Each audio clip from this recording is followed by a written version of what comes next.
बड' इनभेस्टर चेनेलखौ नायनानै मोजां मोनगिरि नोंथांमोन, दिनै आं आंनि डासबर्डखौ आंनि पर्टफलिय'खौ खोन्थानोसैलाय। मिउचुवेल फान्डनि प्रफिट लस, दिनै लस जादोंना प्रफिट जादों बेखौ आङो देखायनि। मोनबेसे मिउचुवेल फान्डआव प्रफिट जादों आरो मोनबेसे लस जादों बेनि पर्टफलिय'खौ आङो देखायलांनोसै। बिदिब्ला भिडिअखौ जोबजासे नायलांदो आरो नायनानै मोजां मोनदोंना गाज्रि मोनदों, मोजां मोनदोंबा लाइक खालामदो आरो कमेन्ट खालामदो। अब्लानिया आङो मटिभेसन जागोन। मटिभेसन जायोब्लासो भिडिअखौबो क्रियेट खालामनो गोसो जायो, भिडिअखौ बानायनो गोसो जायो। अब्ला दा फार्स्टनिफ्राय आङो देखायलांनोसै बबे फान्डआव आङो दिनै प्रफिट जादों।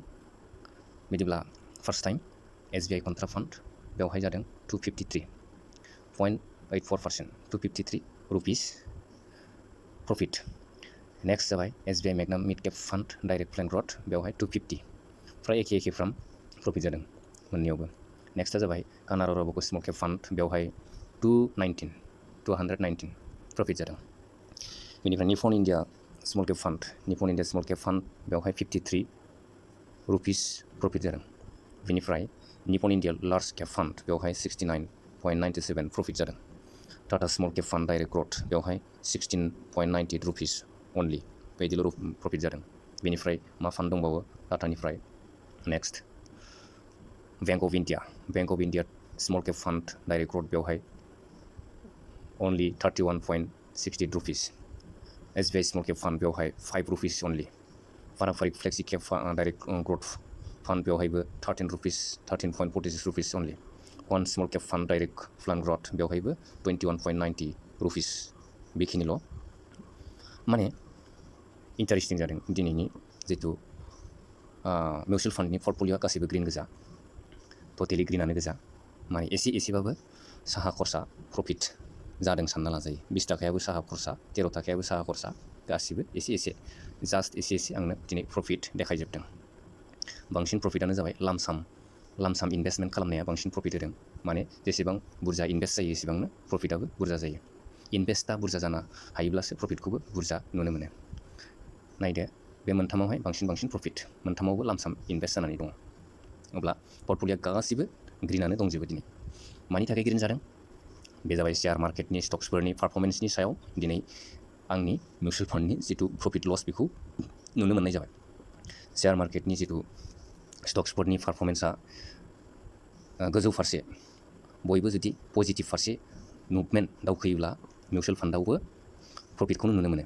मानो होनबा बेवहाय मिउचुवेल फान्डआव गासैबो माने मिउचुवेल फान्डआ स्टक्सफोरखौ गासैखौबो बेसेबां स्टक्स लायो, मोनसे मिउचुवेल फान्डआव बेसेबां स्टक्स थायो, बे मिउचुवेल फान्डआव जों नायब्लानो हल्डिंसआव नुनो मोनो। जेन'बा 50टा कम्पानियावहाय जोंनि जितु इनभेस्टमेन्ट, जितु SIP, मान्थलि जितु 1000 खरि SIP, बेखौ बिसोरो 50टा कम्पानियाव माने राननानै दोनो फैसाखौ। बबेयावबा दोनगोन बिदिनो 10%, बबेयावबा दोनगोन 4%, 5%, 4%, 3%, बेबायदिनो गासैयावबो बिदिनो बिसोरो बबेयाव बेसेबां दोननांगौ बेखौ बिसोरो गावसोरो बेखौ मेनेज खालामनानै दोनजोबो। जितु मिउचुवेल फान्डनि कम्पानिया। दा स्टक्सआव नायोब्ला नुनो मोनगोन मानि थाखाय बांसिन दिनै मिउचुवेल फान्डआव बेबायदि प्रफिट नुनो मोनदों। दा नायदो, मोनफ्रोमबो जोंनि इन्डियान इन्डेक्स आरो ग्लबेल इन्डेक्स गासिबो ग्रिनावनो दंजोबो। बेखायनो आङो भिडिअनि मोनफ्रोमबो भिडिअआवनो जे पर्टफलिय' देखायोब्ला इन्डियान इन्डेक्स आरो ग्लबेल इन्डेक्सखौ देखायलांफानो गोनां जायो। जे बेफोरनि थाखायसो मिउचुवेल फान्डआवबो प्रफिटआ देखायो। बा बेफोर गासिबो रेट बा नेगेटिभ जुदि देखायोब्ला, नेगेटिभ पइन्ट जुदि जायोब्ला मिउचुवेल फान्डआवबो नेगेटिभ जायो। बेफोर स्टक्सनि सायावसो नाय, गासिबो इन्डाइसेसआनो जेन'बा प्रफिटआव देखायजोबदों।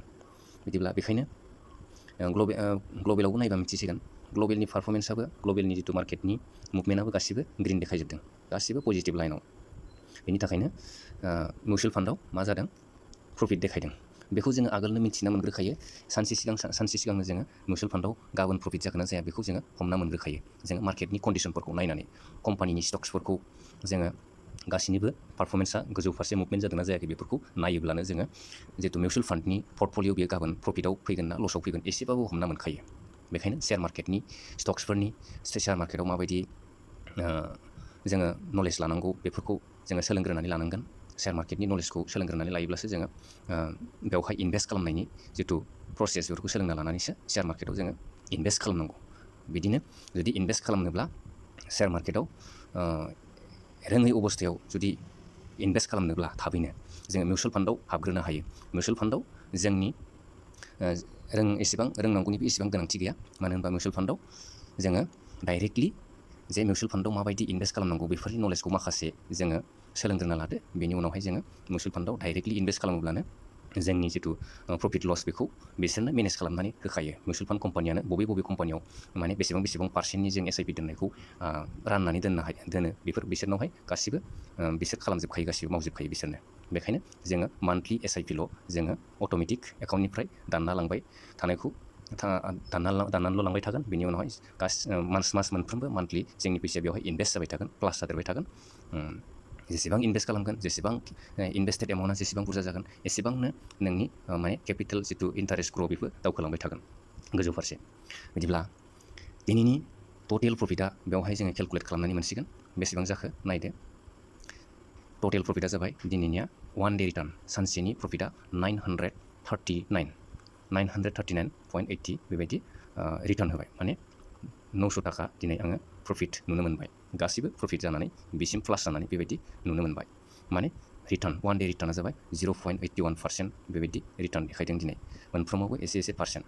बेनिफ्राय इनभेस्टेडआथ' बारायलांगासिनो दङ। जेसेबां इनभेस्टेड भेलुआ बारायलांगोन एसेबांनो प्रफिटनि भेलुआबो बुरजानिफ्राय बुरजा नुलांबाय थागोन। दैलि रिटार्नसाबो मार्केटआ जेसेबां स्पिडै मुभमेन्ट जागोन एसेबांनो दैलि रिटार्नाबो सानसेयावनो 3000, 4000, 5000, 10000, 20000 माने नोंनि इनभेस्टेड एमाउन्टनि सायावसो। नोंनि इनभेस्टेड एमाउन्टआ सानना लादो सानसे समाव 10 लाख माने 10L। 10 लाख जुदि इनभेस्टेड जुदि नोंनि पर्टफलिय'आवहाय जुदि जाहैयो, माने SIP खालामनायावनो SIP जायैनो बेसेबांबा बोसोरनि उनाव 10 लाख जुदि नोंनि इनभेस्टेड एमाउन्टआ जायोब्ला मा जागोन? बिदिब्ला रिटार्नाबो ओरैबायदि बुरजा नुगोन नोङो सानसेयावनो 3000, 4000, 5000 बेबायदि नोंनि पर्टफलिय'आवहाय सानफ्रोमबो नुनो मोनगोन। बेबायदिनो लसआबो जुदि मार्केटआ डाउन फारसे मुभमेन्ट जुदि देखायो, ग्लबेल इन्डाइसिस, इन्डियान इन्डाइसिस बेफोर जुदि स्टक्सनि माने पारफरमेन्सफ्रा जुदि नेगेटिभ देखायोब्ला नेगेटिभआवबो लसआ खिन्थु बुरजा देखायनो हागौ। इनभेस्टेड एमाउन्टआ नोंना बुरजा जाहैबाय नालाय, बेखायनो लसखौबो बुरजा देखायगोन। नाथाय मार्केटआ मिउचुवेल फान्डनि ग्राफआ जेब्लायबो गोजौ फारसे दावखोलांबाय थानायखौ जों नुनो मोन्दों।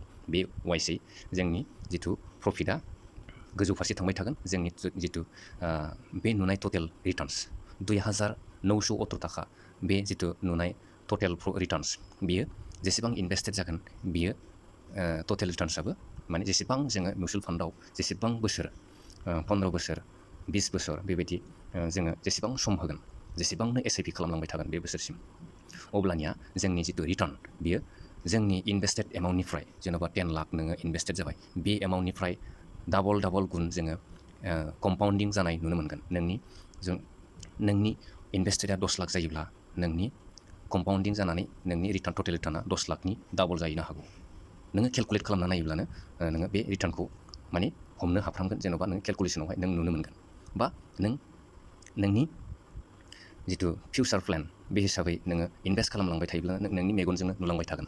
नोंनि लाइफआव नोङो माबायदि रिटार्न जालांबाय थागोन नों निजेनो नायनानै नुलांबाय थागोन। बेखायनो टाइम होनांगोन नों मिउचुवेल फान्डआव लं टार्म इनभेस्टमेन्ट जुदि खालामबाय थायोब्लासो नोंनि केपिटेलनि 2 गुन, 3 गुन, 4 गुन, 5 गुन बेबायदि माने नोंनि रिटार्नखौबो जोङो नुनो मोनगोन।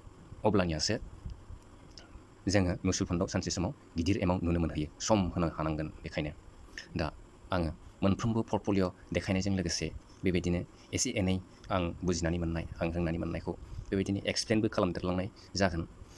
जोङो मिउचुवेल फान्डआव जोङो खम समनि गेजेराव जोङो फैसा आर्निं खालामनो हाया। जों दा नुनो मोनगासिनो दं दानि जिथु साननैसोनि दावराव, जे जोङो इजि आर्निं मेथड नुनानै जोङो इजि प्रसेसै मानि आर्निं माने रां आरजिनो जोङो सेस्था गोबाङानो थारमाने नुनो मोनगासिनो दङ गोबांखौनो। माने जोङो दिनैनो रां इनभेस्ट खालामबाय एसेबांखिनि, गाबोननो जोङो बुरजा प्रफिट नुनाय माखासे लालस, माखासे लब देखायनायजों माखासे एप्स जोंनि ससियेल मिडियाआव गोबां माने भाइरेल जानायखौ जों नुनो मोनगासिनो दङ। बेफोरबायदि माने जों जेबो बुजिनो हायै माखासे फेक एप्स बानायनाय आरो स्केम बानायनाय बेबायदि जोङो सिगांनिफ्रायनो जोङो माने सम लायै सम नुनो मोनगासिनो दङ। बेफोरबायदिजों जों गोबां थगायजागासिनो दङ। बेफोरबायदि जिथु दिनैनो इनभेस्ट खालामनानै गाबोननो माने हाजार हाजार प्रफिट देखायनाय, प्रफिट मोननानै आरो बेनो गलांजोबफिननाय, बेबायदि जोङो गोबां थगायजागासिनो दङ। नाथाय रियेल आर्निं खालामना होनाय जिथु पिउर माने राइट इनभेस्टमेन्ट प्लान जुदि जोङो खालामनांगौब्ला बेबायदि एसेबां सहसाव जोङो सानसे साननैयावनो एसेबां प्रफिट नुनो मोना। जोङो एसे फैसा इनभेस्ट खालामनायावनो एसेबां बुरजा जोङो थाखा आरजिनो हागोन बे मालाबाबो सम्भब जानो हाया। नोङो दंफां फांसेखौ दिनैनो गायनानै गाबोननो फिथाइ मोननो लुबैनाय बे मालाबाबो जाफुंनो हाया, बे मालाबाबो जाफुङा। दंफां फांसेखौ खमसे खम नोङो 10 बोसोर 12 बोसोर जोङो 12 बोसोर नेनानैसो जोङो फांसे नारिखल बिफां बा गय बिफांनि जोङो फिथाइखौ जोङो बेनि इनकामखौ जोङो मोनहैनो हायो। बेखायनो सानसेयावनो जोङो राजा जानो सानोब्ला जोङो गाब्रबाय थागोन बेबायदिनो। बेखायनो बुजिनानै ला, जोङो इनभेस्टमेन्ट प्रसेसखौ जोङो मोजाङै सोलोंना लानानै जिथु SIP होननाय प्रसेस, बेबो फांसे दंफां गायनाय बायदि। SIP नोङो मान्थलि SIP जुदि लं टार्म खालामलाङोब्लासो बे नोंनि SIPनि पावार अफ कम्पाउन्डिं जानाय, डाबलनि सायाव डाबल इन्टारेस्ट होबाय थानाय, बे जाबाय लं टार्मावसो जायो। सानसे साननैयावनो जोंनो एसेबां बुरजा बुरजा पार्सेन्टेज बेबायदि रिटार्न मालाबाबो होनो हाया। जोङो सम होनांगोन मार्केटाव, जोङो जोंनि जिथु केपिटेल, जोंनि जिथु रां, बेखौबो जोङो सम होनांगोन। कम्पानिनो जोङो डेभेलप जानो जोंनि फैसाखौ इनभेस्ट खालामनानै होग्रोनांगोन। जोङो जोंनि फैसाखौ कम्पानिजों जोङो इनभेस्ट खालामफानानै जोङो बिसोर प्रफिट जायोब्लासो जोंबो प्रफिट जागोन। बेखायनो जोङो मोनसे कम्पानियाव इनभेस्ट खालामनांगौब्ला सानसे साननैजों जोङो बेनि लाबखौ मोननो हाया। गोबाव सम नेनानैसो जोङो बेनि प्रफिटखौ मोननो हायो। बेखायनो दा मिउचुवेल फान्डनि प्रसेसा बिदिसो। जोङो लं टार्म इनभेस्ट खालामोब्लासो सानसे समाव जोङो गिदिर एमाउन्टखौ नुहैनो मोनो। जोङो इजि प्रसेसै मालाबाबो जोङो क्ररपतिनि जोङो मालाबाबो मालिक जानो हाया। जोङो लाख लाख थाखानि सानसे साननैयावनो जोङो आर्निं खालामनो हाया। जोङो बायदिसिना जानला मोनला एप्सफोरखौ जोङो ससियेल मिडियायाव नायनानै गोदाव सोराव जाबाय थास्लायस्लाय जोङो मोजां राहायै माने स्ल' मुभमेन्टै माबायदि जोङो फैसा रां जोङो लाइफआव बानायलांनो हागोन, फिउचारनि लं टार्मनि बाथ्राखौसो जों साननांगोन। जोङो बेखायनो दा जे मिउचुवेल फान्डनि जिथु नलेज, बेखौ जों गोबाङानो मिन्थिना मोना। बे नलेजखौ जोङो जेसेबां हायो एसेबां सम होनानै जोङो बिनि जिथु भिडिअ मोनोब्लानो मोजाङै बिजिर जोङो मिउचुवेल फान्ड बा शेयार मार्केट बेनि सोमोन्दै मोजाङै सोलोंग्रोना लानांगोन। नाथाय बेयाव फैयोब्ला बेयावबो नोंसोर गाब्रगोन। मानो होनब्ला इडुकेसना सानसेयावनो रोंजोबनाय खामानि नङा। इडुकेसना लाइफआव जोबनानै थांखाया। नोङो सानफ्रामबो सानना लानांगोन, सानफ्रामबो लार्निं हिसाबै, सानफ्रामबो जों लार्निं खालामनांगोन। जोङो सानफ्रामबो गोदान गोदान नलेज सोलोंबाय थानांगोन। अब्लासो जोङो जिथु इडुकेसननि पावार, बेखौ जोङो बुजिनानै मोनहैगोन। नोङो सासे साक्सेसफुल मानसि जाहैनो थाखाय, सासे ग्रेजुवेसन खालामहैनो थाखाय नोङो क्लास 1निफ्राय लानानै बेसेबां बोसोरसिम ग्रेजुवेट खालामनो थाखाय बेसेबां बोसोरसिम फरायनो गोनां जायो। जोङो 10 प्लास खालामखांनानै आरो बेवहाय जोङो HS फरायबावनो, HS पास खालामखांनानैसो जोङो ग्रेजुवेट माने BA BSc बेबायदि जोङो माखासे कर्सखौ लाहैनो हायो। डाइरेक्टलि जोङो गोजौनि इडुकेसनखौ मालाब्लाबो जोङो सोलोंहैनो हाया। बेखायनो गुदिनिफ्रायसो थांनांगोन। माने गेजेर ससेनिफ्राय जोङो रोंनो मालाब्लाबो हाया। जोङो बेवहाय फेल जानो गोनां जायो। बेखायनो माने गाहायनिफ्राय थां, गेजेरनिफ्रायबो थांनाङा, गोजौनिफ्रायबो थांखानो नाङा। जोङो जेब्लायबो गोजौआव दावखोग्रोनो नाङा। गुदिनिफ्राय सुरु खालाम। गुदिनिफ्राय मा होनदों, SIPनि टारगेटआ बेनो। बेवहाय SIP खालामजेनोब्लासो जोङो बे गुदिनिफ्राय जोङो नोंनि फैसाया इनभेस्टमेन्ट जायै सानसे समाव नोंनि जिथु फिउचारनि प्लान, फिउचारनि गल, बियो साक्सेसफुल जाहैगोन। बे साक्सेसफुल जानायनि टारगेटआ बेबायदि थांब्लासो नोङो साक्सेसफुल जाहैगोन।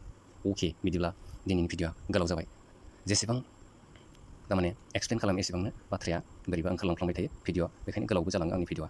दा सानसेयावनो जोङो डिसकास खालामजोबनो हाया। बेफोर बाथ्राया स्टेप बाय स्टेप जोङो बेबायदि स्टेप बाय स्टेप जोङो सोलोङाब्ला सानसेयाव रोंजोबनो हाया जोङो। बेखायनो आंनि पर्टफलिअ'जोंल' नोंसोर बुजिनानै मोना। गोबां मिउचुवेल फान्डनि गोबां SIP प्लान, माबायदि जोङो आर्निं खालामनो हायो, माबायदि जोङो फिउचारनि गलखौ जोङो साक्सेसफुल खालामनो हायो, बेनि प्रसेसफोरखौ जोङो सोलोंनानैसो लाग्रोनांगौ। गिबियाव जों खामानिखौ मावग्रोनाङा, लार्निं खालामग्रोनांगौ, प्रेक्टिकेलाव फैग्रोनाङा, थिउरिखौसो जों फल' खालामग्रोनांगौ। बेनि उनावसो जोङो माने जोंनि जिथु प्रसेसखौ फल' खालामनानैसो खामानि मावलांनांगौ। दा आङो भिडिअखौ बेखिनियावनो दिनैनि भिडिअखौ आं बेखिनियावनो दोनथ'नाय जानोसै। भिडिअखौ जोबनायाव आं रिकुवेस्ट खालामबाय, लाइक, साबस्क्राइब आरो कमेन्ट खालामदो। अब्ला थेंक इउ एभ्रिवान।